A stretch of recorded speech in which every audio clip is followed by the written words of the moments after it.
আমাদের খামারের কিন্তু কাজ এখনো শেষ হয়নি। একদিকে আমরা আজকে খামারে মোটর বসাবো, অপরদিকে কিন্তু আমাদের ধানের কুড়ার একটা ব্যবস্থা করতে হবে মিল থেকে। আসসালামু আলাইকুম, সবাই কেমন আছেন? আজকে কিন্তু আমরা খামারে মোটর বসাবো। একদিকে আমরা কিন্তু খামারে মোটর বসাবো, তারপরে কিন্তু আমাদের মিলে চলে যেতে হবে ধানের কুড়ার ব্যবস্থা করতে। আজকে কিন্তু নিয়ে আমাদের হাঁসের বয়স 18-19 দিন হয়ে যাচ্ছে। আমরা কিন্তু এখন পর্যন্ত পানিতে দিই নাই। এমনি আজকে বাইরে ছাড়ে দিছি, আর বাইরে একটু বৃষ্টি হয়েছিল, তাই আবহাওয়াটা একটু ভিজা ভিজা আছে। কালকে আমরা কিন্তু হাঁসকে পানিতে ছাড়বো। আর আমরা কিন্তু এই জন্য মোটর নিয়ে এসেছি। আমরা কিন্তু গাজীর 1 হর্সের মোটরটা নিয়েছি। আলহামদুলিল্লাহ এটাই মূলত হয়ে যাবে, এটাই আশা করি এটাই ভালো কাজ করবে।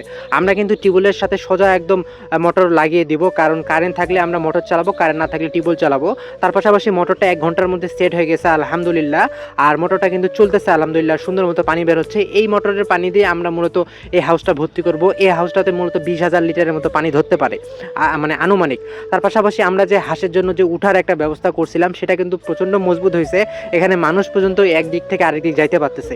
তারপর আমরা বাজারে মিলে চলে গেছিলাম। এখান থেকে আমরা এই যে সমস্তগুলো দেখতে পাচ্ছেন, এগুলো কিন্তু আমাদের খামারের 1 মাসের ধানের কুড়া। এই ধানের কুড়াগুলো আমরা আজকে কুটে নিয়ে যাচ্ছি। এখানে প্রায় 200 কেজির মতো ধানের কুড়া হইতে পারে। এই কুড়াগুলো আমরা এখন মনে করেন যে 20 দিন পর আমরা এখন হাঁসকে এই ফিটের সাথে এগুলো মিক্স করব। তো এর পরবর্তীতে ভিডিওতে দেখাবো আমরা কিভাবে হাঁসগুলোকে পানিতে দিয়েছিলাম আর কিভাবে মানে হাঁসগুলোকে উঠিয়েছিলাম ওই সিঁড়ি দিয়ে। তো ভিডিওটি কেমন লেগেছে অবশ্যই লাইক, কমেন্ট, শেয়ার, সাবস্ক্রাইব এবং ফলো দিয়ে জানাবেন।